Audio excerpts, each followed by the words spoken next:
18th, 2017, regularly scheduled work session. Tonight, there are 2 items on the agenda. Public comment is allowed that is germane to an agenda item. If you wish to speak, you are required to fill out a public comment card, and if you are speaking on behalf of an organization, you must fill out an affidavit that you have the authority of said organization. Please remember this is not a time to engage the mayor or members of City Council in conversation. When your name is called, please come forward and speak into the microphone stating your name and address for the record. Public comment will be allowed for a total of 10 minutes per agenda item and no more than 2 minutes per person. Public comment will be heard at the beginning of the item. Once the item is called, no other public comment cards will be accepted. In recognition of Constitution Week, will everybody please rise as the Sons of the American Revolution lead us in the Pledge of Allegiance?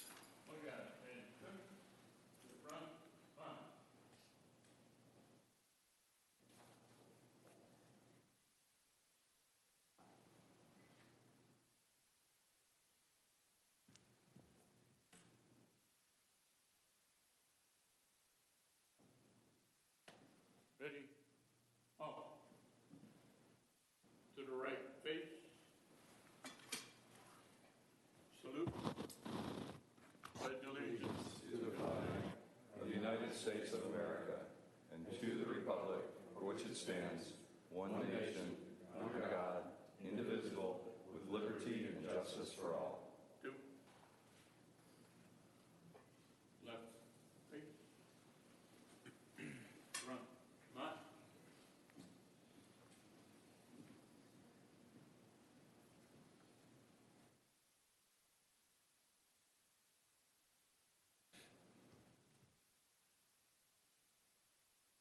Ready? All. Left face. Dismiss.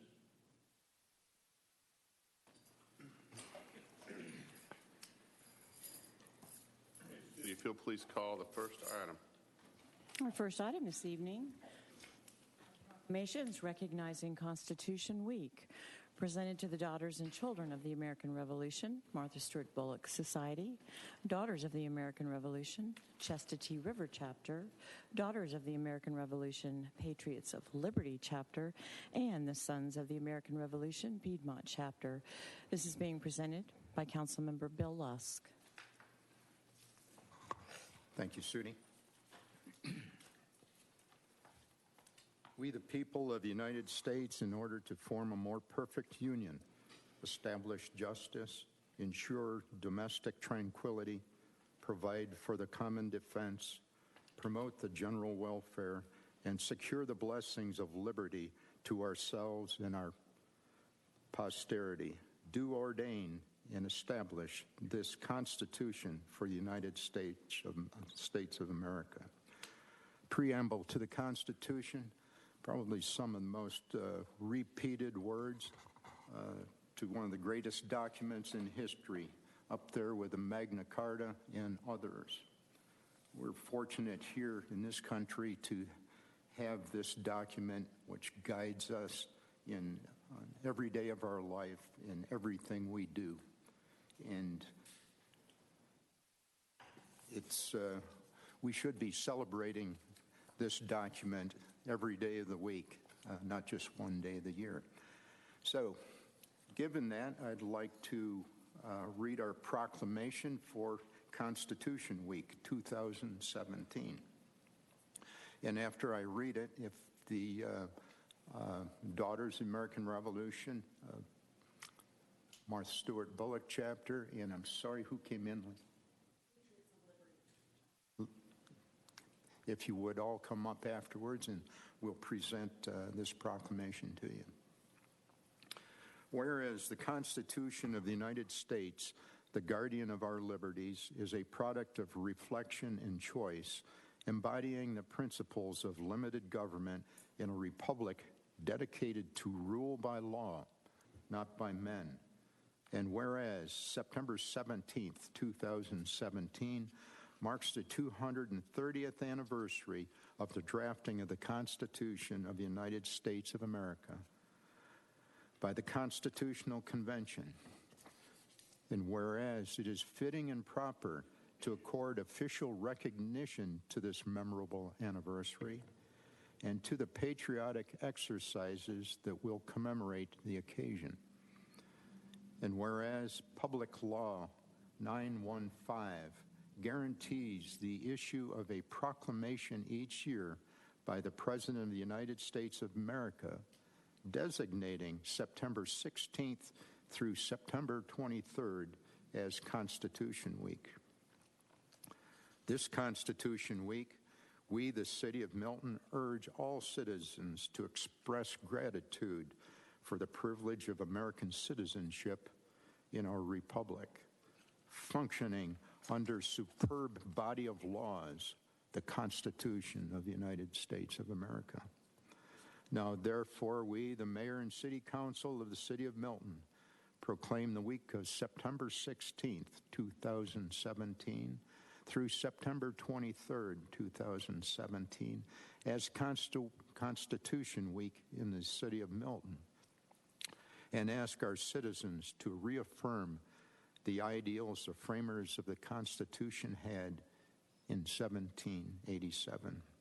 And this will be presented to the Piedmont chapter of the Georgia Society Sons of the American Revolution, the Chestatee River chapter of National Society of Daughters of the American Revolution, Martha Stewart Bullock chapter of the National Society of the Daughters of the American Revolution, Patriots of Liberty chapter of the National Society of the Daughters of the American Revolution, the Martha Stewart Bullock Society of the Children of the American Revolution, given under our hand and seal of the City of Milton, Georgia, on this, the 18th day of September, 2017.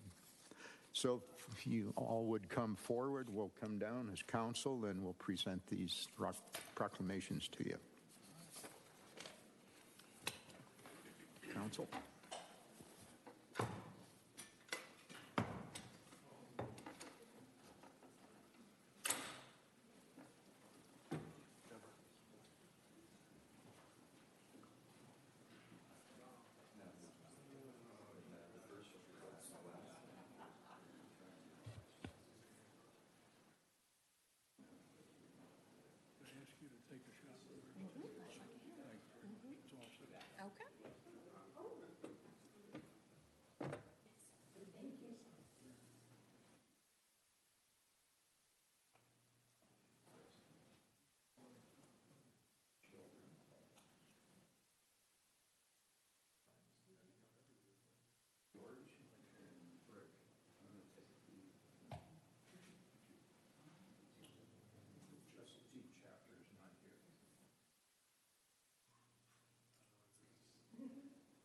If I could get the back row to take a step to this direction. That way. Move in this way. Okay. Get theirs first. Ready? One right here. 1, 2, 3. Do one more. 1, 2, 3. Excellent. Hold on. Let me get mine. Oh, I'm going to drop that.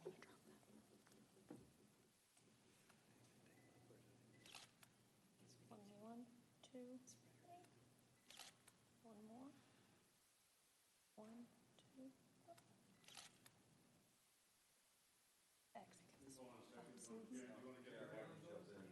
Oh, come on.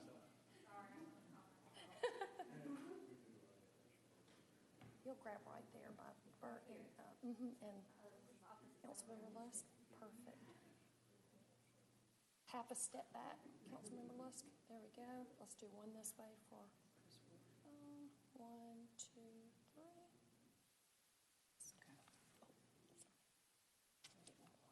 Yeah, get 2 more. Sorry. We're going here. 1, 2, 3.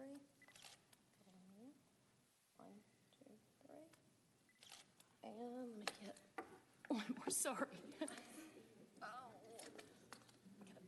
don't think I have money in my budget for a new camera. We ready?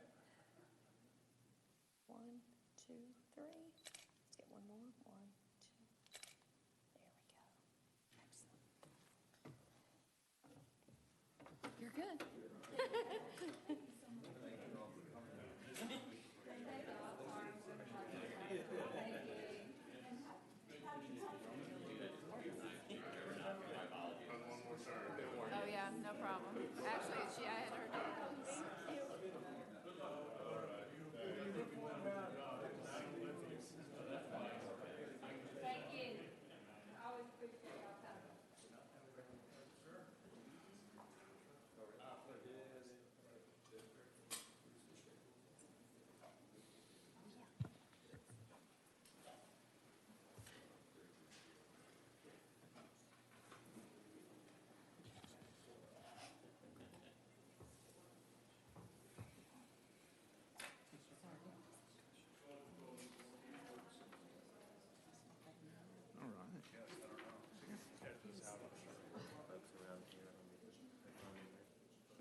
Hey, Sudi, do we have any comments for, well, I'll let you, actually, do we have any public comments for item number 2? We do, and that item is discussion on incentivizing large lot subdivisions. And we have Mr. Scott Reese. Okay.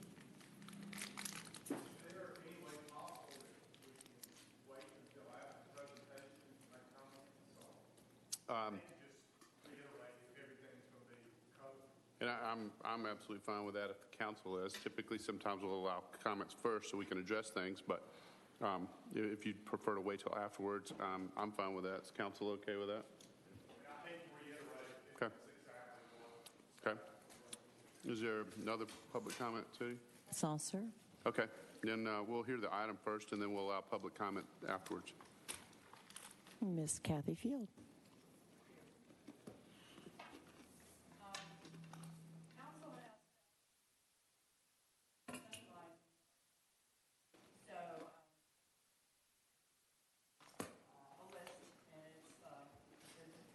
Topics, but the idea is to run them by you all to see if you have any interest in any of the specific topics.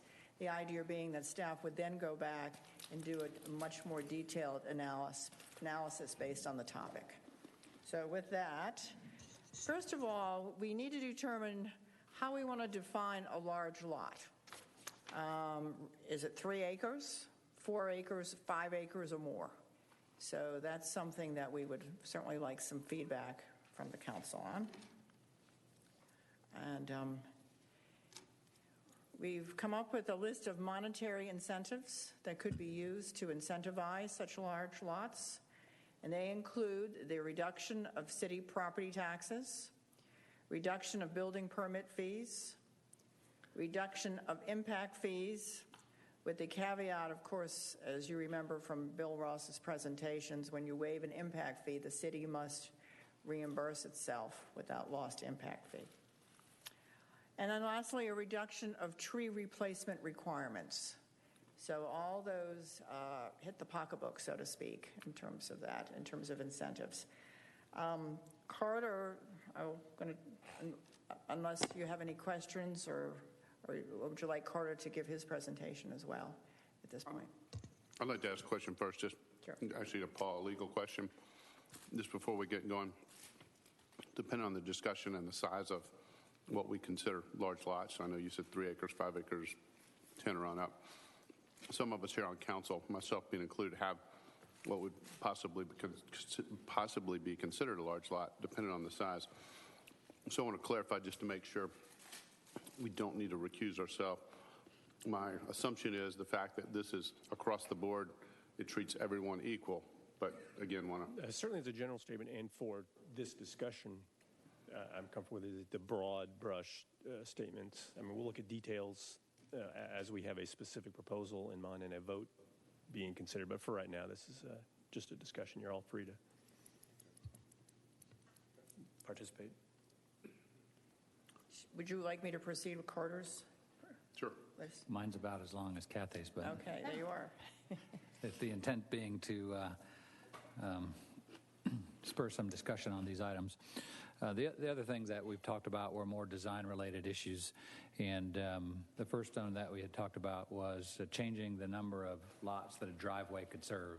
So under our current ordinance, a driveway can serve 3 lots. Once you get above that, then you get into our full road design requirements, which obviously is a much bigger road section and a lot more cost associated with that. So if a driveway can now serve 3, 4, 5, 6 lots, there's a little bit more incentive there to try and increase the lot size to allow for a driveway rather than a full publicly designed road. We've talked about allowing a public gravel road. Currently, that is allowed by code in our last change to Chapter 48, but there's no restriction on it. So you could tie that to either the lot size or the number of lots within a subdivision. And that goes along with really the tiered design requirements. So we could look at a reduction in design requirements based on the size of the lot. So 1 to 3 acre lots may require standard roadways. 3 to 5 acre lots may be allowed to do rural type road sections. 5 acres and above may be allowed to do a different type of road section. So we could look at design requirements that are associated with the lot size. And then that also goes along with the best management practices. So right now, under our current standard, if you have a subdivision that serves 3 lots or more, it requires an individual lot of record, stormwater management system that is covered by the HOA.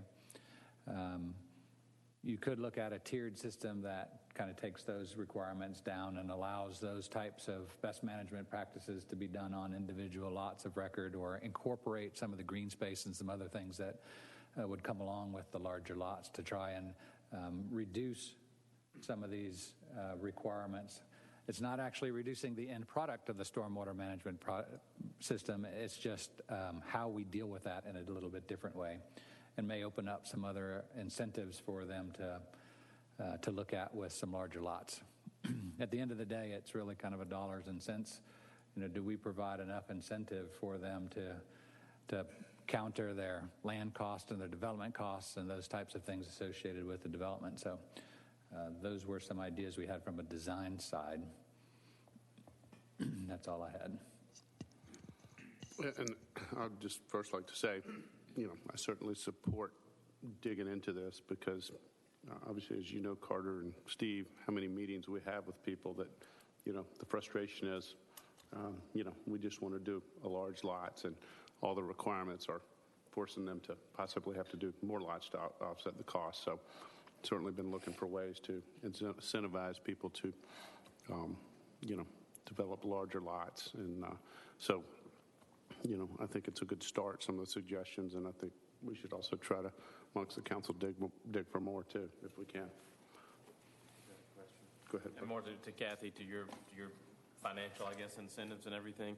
So is this just for subdivisions, or what if somebody has if we go through with this, somebody has a 5-acre parcel, that's just not going to be subdivided or replat or anything like that? Would they too, or have we gotten far enough, would they be able to reap some of the fee reduction benefits as well? I would certainly think so, and we could certainly structure that way. So it could be for major subdivisions, minor subdivisions, and individual as well. As long as they reach the size criteria that you all define a large lot to be. We can enhance the CUVAs, or we seek to the county to enhance CUVAs. There are a lot of things we could do for the individual property owner that isn't subdividing that may be able to reduce costs. A lot of the things we're looking at here involve for some of the fees, but also taxes. Fortunately or unfortunately, city taxes are a smaller percentage of our overall tax bill. So if we were looking to incentivize some of those lots not to develop, we would probably have to get some buy-in from the county and state to see where we can really leverage that. Well, they wouldn't typically fall under reap any benefits from the design savings. So None. Anything we could do to help on that, I think would be, or at least look into, would be good. Karen? I had originally requested this be put on the agenda because I really feel like if we don't do something, most of Milton will end up getting developed out at a little over 1-acre lots. Nowadays, you can, I know we've had a lot of conversations with whether or not a lot perks or doesn't perk, but now that you can bring in fill dirt to use for your septic field, you can make it from pretty much any lot perk. So if it's, unless it's in a floodplain or something else, Milton's going to get developed out at 1-acre lots if we don't do something. So to me, we have to figure out what it is that we can do that will really incentivize the developers to do a 2, 3, 4, 5-acre subdivision rather than building everything out at 1 acre. And it's a balance between the landowner rights, because the landowners have rights, and for a lot of these landowners, it is their biggest asset. So they have rights to be able to sell their property. So it's a real balance between making sure that they can get what they need to out of their property and making sure that we don't have all of Milton developed out in subdivisions of 1-acre lots. So I like some of these, not requiring sidewalks, not requiring curb and gutter for certain ones. That can be a pretty substantial cost. We got to look at whatever it is we can do to try to help them. And Scott may be able to tell us what it is that are their biggest costs that they would find beneficial that they didn't have to do. But we got to find some way to incentivize them. I know there's some transfer development rights that can be used, but our transfer development rights stuff now, because of the way it is, it's got to be too big of a parcel that you can't really use the transfer development rights like other locations use for a 3-acre or 5-acre necessarily lot. So we just got to figure out what it is we can do to make sure that we have more subdivisions like North Farm and Tullamore, where there's larger lot subdivisions rather than everything at 1 acres. And I think it's going to be a combination. I don't think there's not one silver bullet that's going to say, okay, this will take care of all of it. I think it's going to be a combination of things. I think it may be even certain incentives for 2-acre lot subdivisions and even greater incentives for 5-acre lot subdivisions. I don't think it has to be a one-size-fits-all. It may be that if you're going to have a 2-acre minimum lot, then subdivision, then you can get away with not having to put in sidewalks, but you still have to put in curb and gutter. But you may not get the reduction in impact fees. I think we've got to just look at all of this and see what is the best mix for Milton to achieve what we want, which is to preserve the rural character of the area. Matt?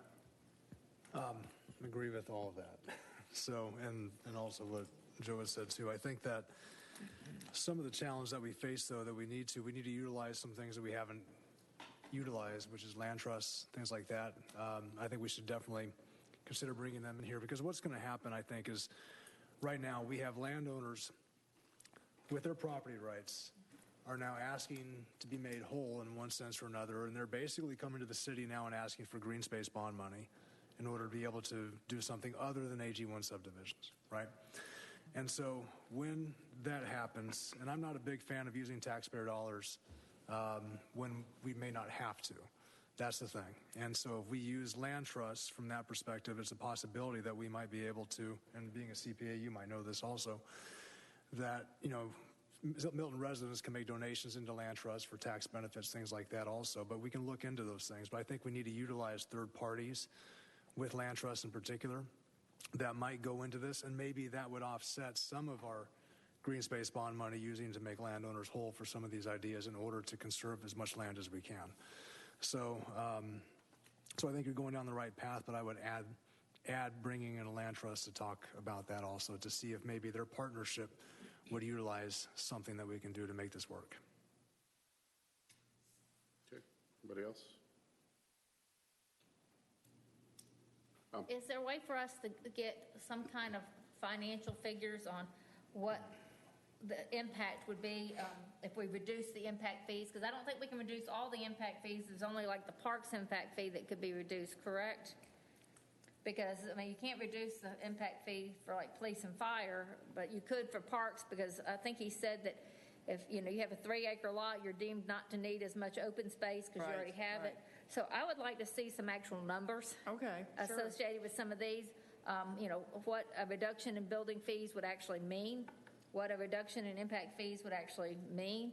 I'd like to know what, the cost of sidewalks and curb and gutter are for a typical subdivision, and what it would mean to a developer not to have to put some of that in and put some of the other stormwater. So I think we need to have some idea of because the reduction in city property taxes is great, but our city property taxes are such a small part of our overall property tax bill that it's not going to make a huge difference to the individuals buying it, enough so that the individual selling it will be willing to sell it at a lesser rate. Because if the reduction in property taxes really is going to the end owner of the property, not the one who would be selling the property. And I think they're the ones that could get hurt if you require larger lots without incentivizing them somehow. And I'm a firm believer in incentivizing the behavior you want rather than mandating it. I just think you get a lot more if you incentivize it. So we need to try to kind of put some monetary numbers with some of these things to see how much it would really, well, how much difference it would really make. Are you thinking of that on a example site basis or Yeah, yeah. citywide basis? No, just say on like 100. an example. Just say on 100 acres. You know how many? If you did it on a 100-acre piece of property, you probably could get 75, 80 houses normally. And if they only put in 30 or 40 houses, what kind of incentives could we offer them so that it would be beneficial to them? Okay, thank you. I would also add, 100 acres, that'd be a good exercise, but there's not that many of Leftover properties, so also maybe do, a 20 acre.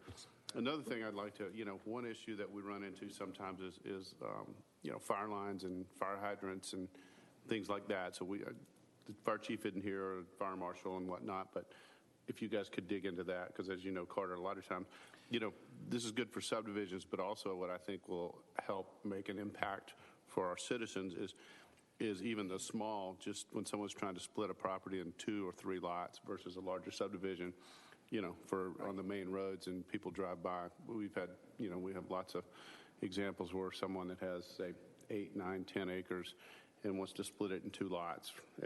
But then by the time all the requirements, it just doesn't make sense. So if we can, those are just, a few of those are just as important as a larger piece, because I think you'll get more bang for your buck when you drive around town. So I think let's keep those in mind too. Bill?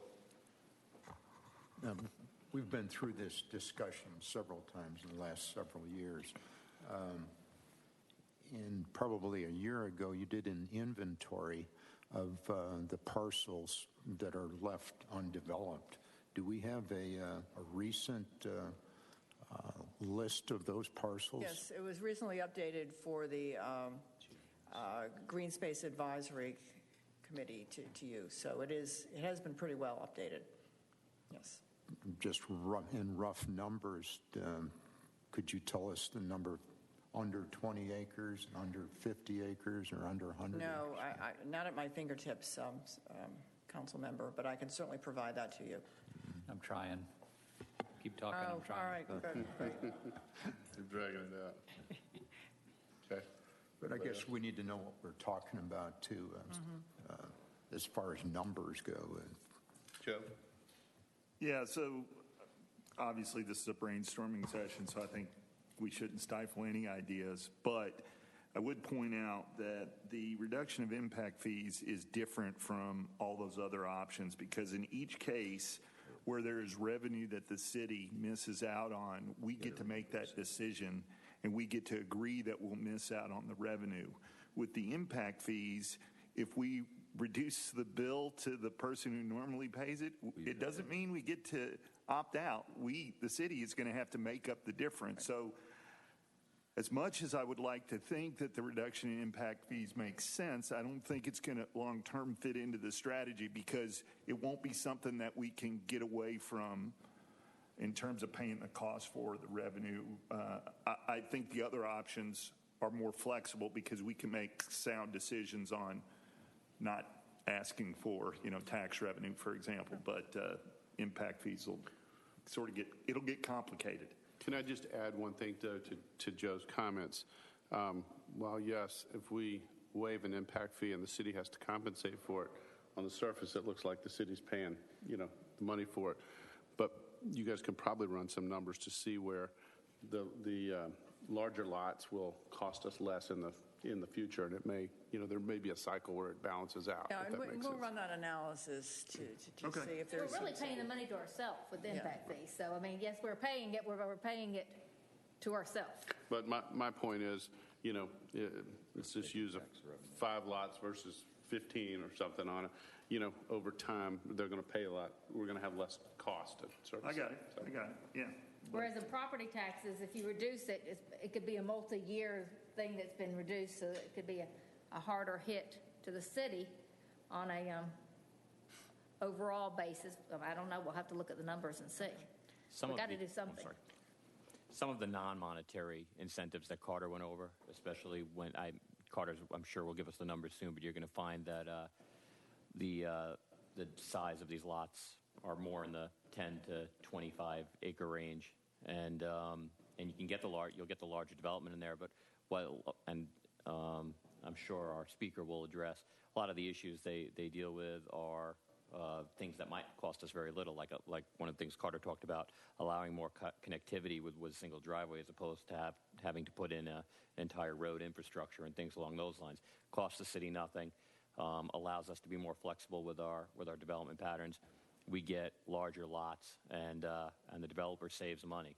So, I mean, there's a lot of areas we could do it without necessarily having to spend or reduce revenues. And they may, obviously be able to sell their product for a higher value too. Joe? So, talking about TDRs,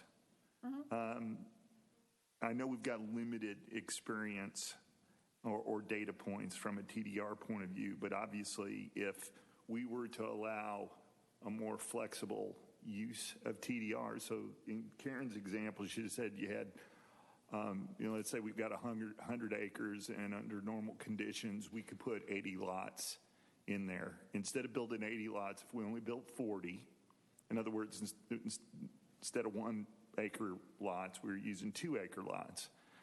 Normally, the acre per lot that we're adding into the equation is not something that could be used for a transfer development right. Well, we could look at, right now, we require a minimum of 5 acres for a lot to have TDRs on it that can be transferred out. And with that, it does allow you to build, it's basically an estate lot. It allows you to build a house, an accessory structure. Now, what we could do, but it's a minimum of 5 acres, so we could look at lowering that 5 acre requirement to something less to make that homeowner or that land developer eligible to sell the TDRs on that parcel. So that's one way of doing it.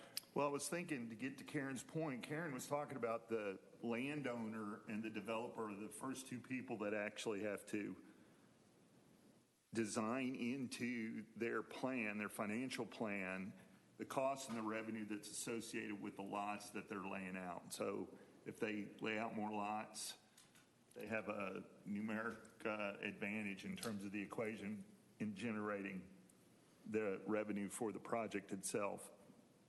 I don't know what kind of opportunity we have with a TDR offsetting a cost that they might miss because they allowed for bigger lots instead of smaller lots. They allowed for fewer lots instead of as many lots as they could.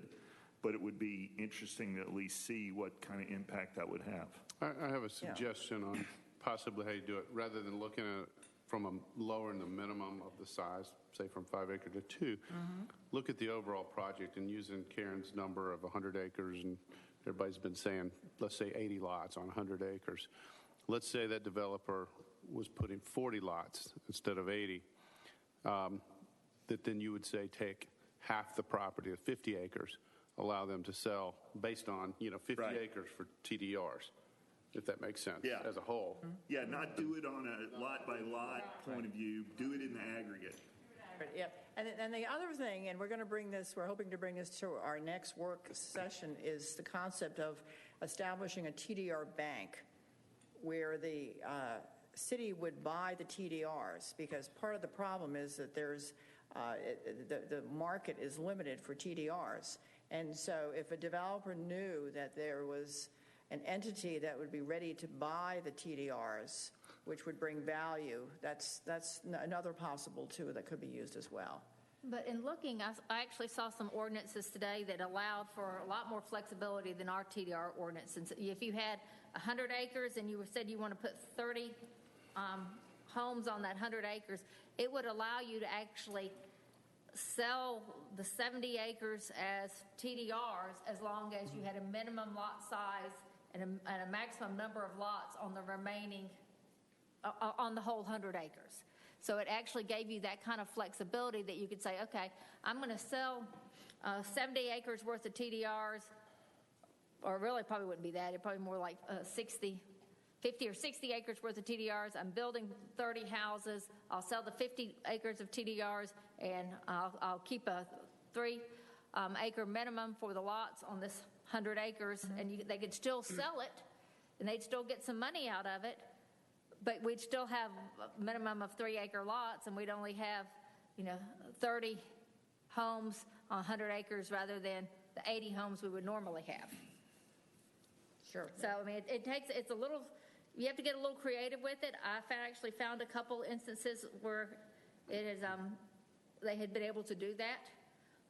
And I'll get you stuff. I left it in my car. But we got to find some way to preserve the property, to keep it from all being developed out at 1 acre lots. So whatever we need to do, we got to figure out something.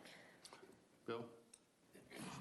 And this whole concept that you're describing here is really a benefit to the city, too, in providing the cost of providing services to the larger lots, as opposed to, higher density of development.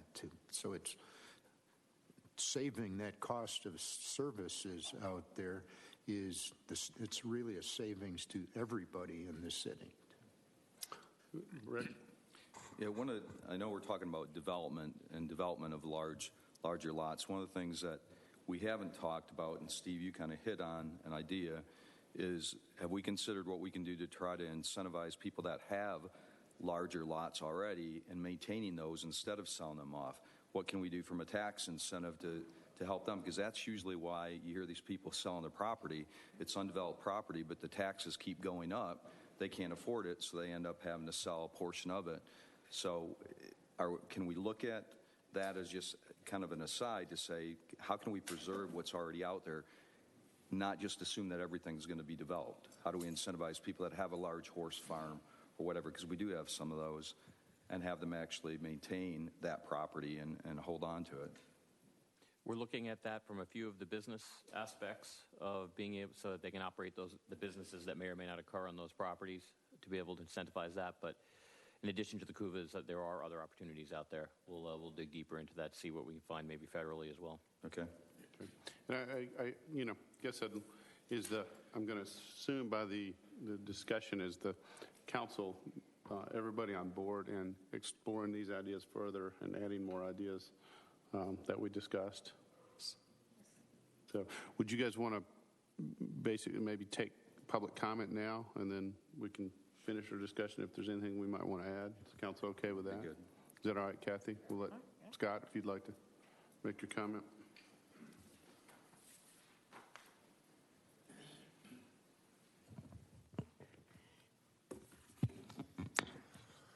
Mr. Mayor, members of council, I'm Scott Reese with Brumlow Reese & Associates, doing business at 13685 Highway 9, Milton, Georgia, 30004.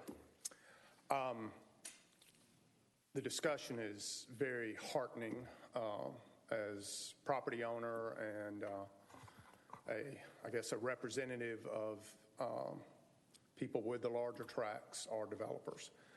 So in the past, City of Milton inherited Fulton County's development ordinances. Fulton County was not incentivized to reduce their tax base. The more houses on the north side they could generate, the happier they were. So that being said, we inherited the minor subdivision plat from Fulton County, which has a minimum number of lots at 3. So it doesn't matter if you've got 3 acres or you've got 100 acres. You can develop your property or subdivide it into 3 parcels. So if you've got 3 acres, you could do 3 1-acre lots. Or if you've got 100 acres, you could do 3 33 1/3 acre lots. And all the ordinances are exactly the same. And then there is a caveat that you sign on that any lot thus created cannot be subdivided under this same rule. So it completely destroyed the old exemption plat process that we had, where if you had 100 acres and you had enough road frontage, you could cut out 10-acre tracts, 10-acre tracts. That is not possible in the ordinance as written. So to me, the easiest thing unless there's some magical number or reasoning behind the 3 that was never shared with any of us, is cap the 1 acre lots at 3. So I'm not here to say I want to expand. If you've got 4 acres, you get 4 1 acre lots. No, I mean, leave the 3 1 acre the way it is. But make it a tiered system where if you've got 10 acres and you wanted to do 5 2 acre lots, that you could do that. Or if you had 100 acres and you wanted to do 10 acre lots, that you could still be in the minor subdivision plat, which would greatly restrict the infrastructure costs. And everything is going to come back to cost. So if you're a family that's had a piece of property, in our case, some of it over 100 years, and we would like to be able to bring someone, a future generation, back and say, you know, this was the farmhouse and this was where, but we're not going to take a 50% reduction in our selling price to be able to do that. It's important, but it's not that important. So, but if we could sell the 30 or 40 acre tract at virtually the same amount of money, where we could sell it to 4 people that wanted a 10 acre horse farm and they would pay approximately the same cost, and you didn't have $750 or $1 million in infrastructure costs, then the balancing act is there where the family that's selling the property would benefit, and the homeowner or future homeowner that wanted an estate tract or a horse farm would benefit, and they're not paying. I understand a lot of these, you know, I know Carter's over there cringing because this is going to infringe greatly upon the Stormwater Act. What I do not understand is I do this in Cherokee County and I do this in Dawson County, where we do 10 5-acre tracts, and somehow or other we're exempt from all of the stormwater rules that we have to be compliant with. And not completely exempt, but there's workarounds. So that, to me, the easiest solution would be to tier the MSP, where as the tract acreage increases, you're allowed more lots.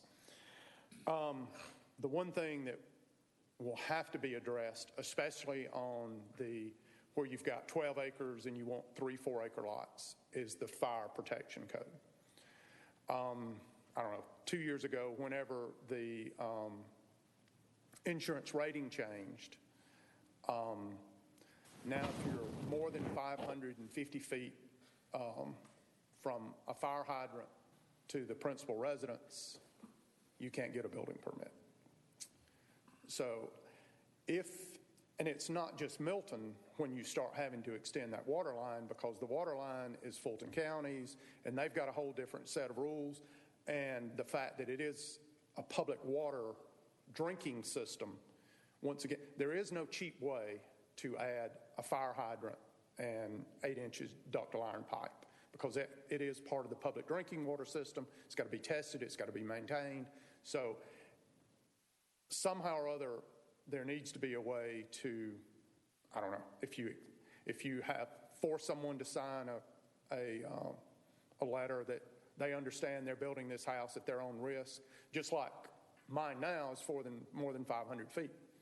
I mean, it's always been that way. That's the risk I take. I have insurance to replace the house. That's just not. So somehow or other, that should be a personal reference or a personal qualifier. It's up to you. If you want to build and you understand that you're more than 300 feet away from a fire hydrant, and you may not get the fire put out in 90 seconds or service, then that's up to you. The TDRs. The problem is there are no receiving units. So, the problem is, we're limited on the amount of sewered property. Where are you going to go to say, you've got a 10-acre parcel and you're allowed 20 units, but by you going and buying additional TDRs, we're going to let you put up 80 units. There's no place for that to happen right now.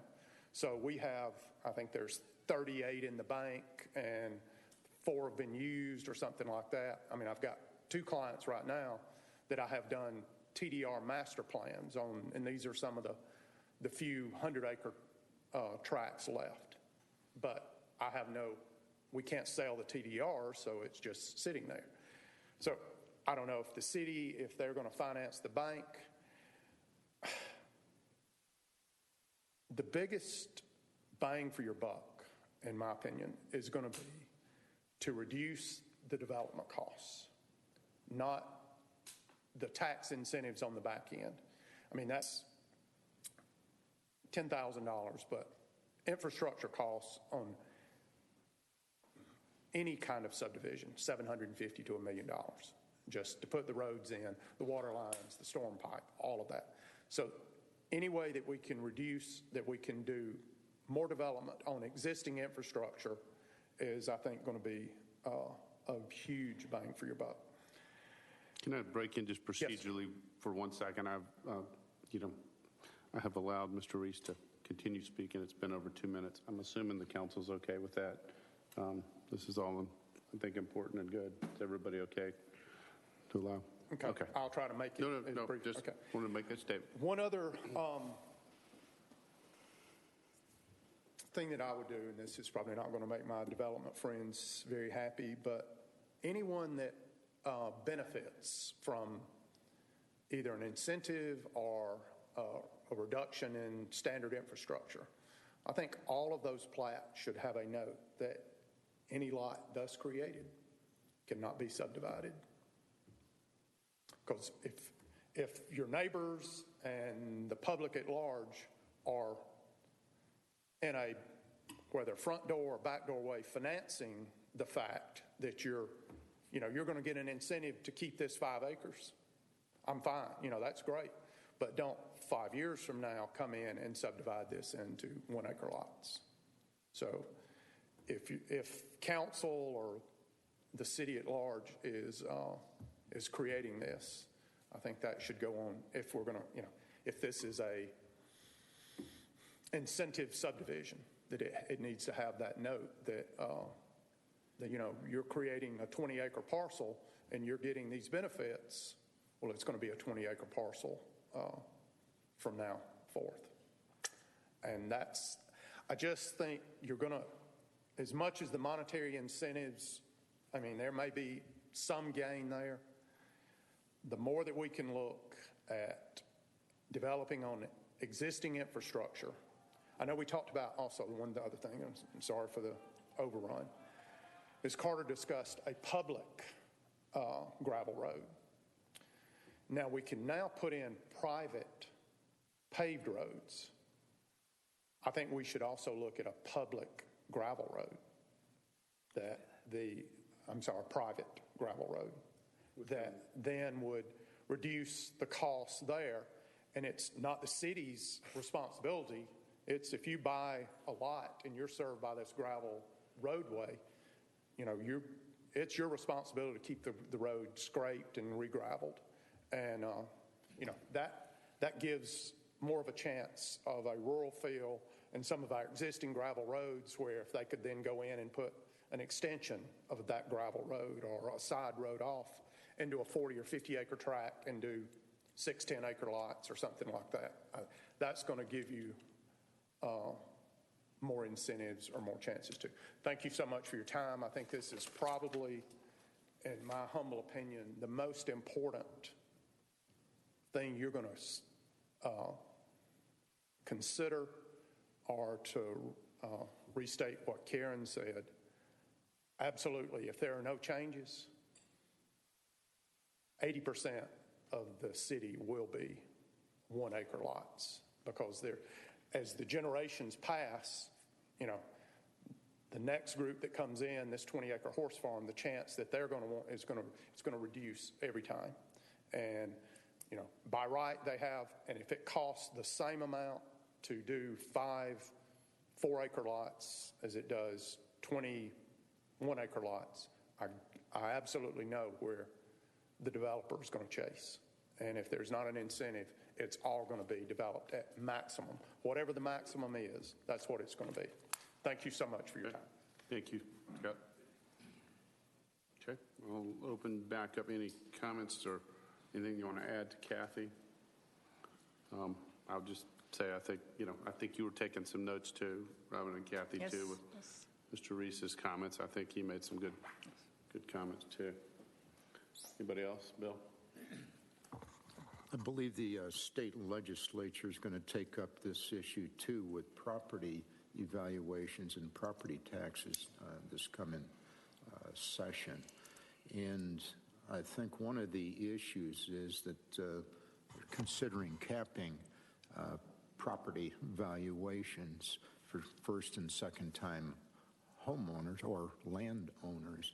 And as Scott has mentioned, property's been in his family for generations, and I can see the value of capping assessments, freezing them at the current rate. I think the issue with a lot of these large landowners, obviously, is they're increasingly paying higher and higher taxes as property values go up. So I think that's an important point that we can just encourage our state legislators to pursue and influence Fulton County to adjust their policies. Okay. Anybody else? Okay. Thank you, Kathy. Thank you so much. I had one follow-up, if that's all right. Yes. To Councilman Lusk's question. I don't have a count on the number of lots, but I can give you a graphic representation. You think? I think.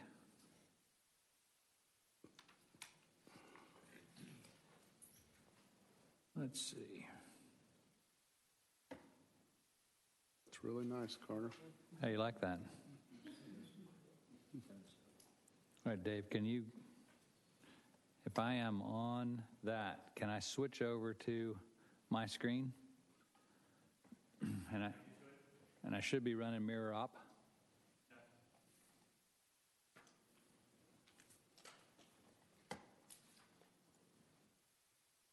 Okay, maybe not.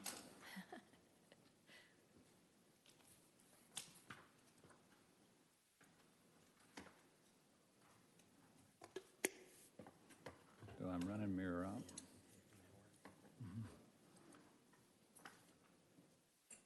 Okay.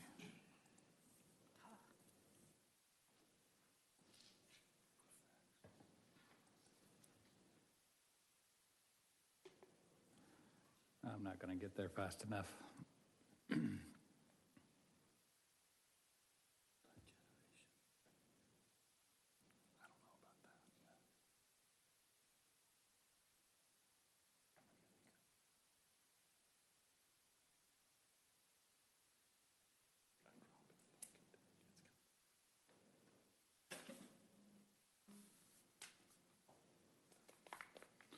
Let me go back there. Go back to the camera for a second, so.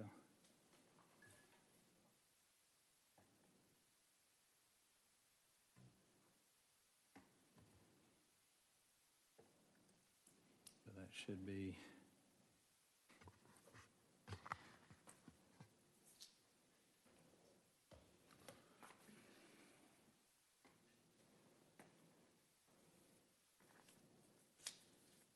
Not the smooth transition I was hoping for. Sorry I got you into that.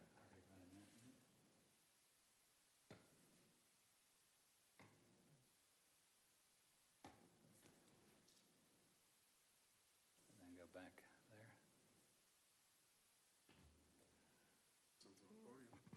Yeah.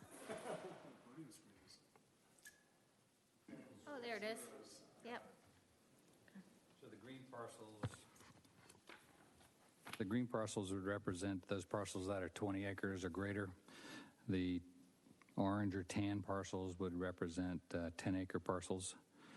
So you can see basically the distribution of those parcels throughout the city, and obviously there are a number of those that are adjacent to each other, which would be possible to create larger tracts by combining those. So that at least gives you an idea of the distribution of those parcels throughout the city.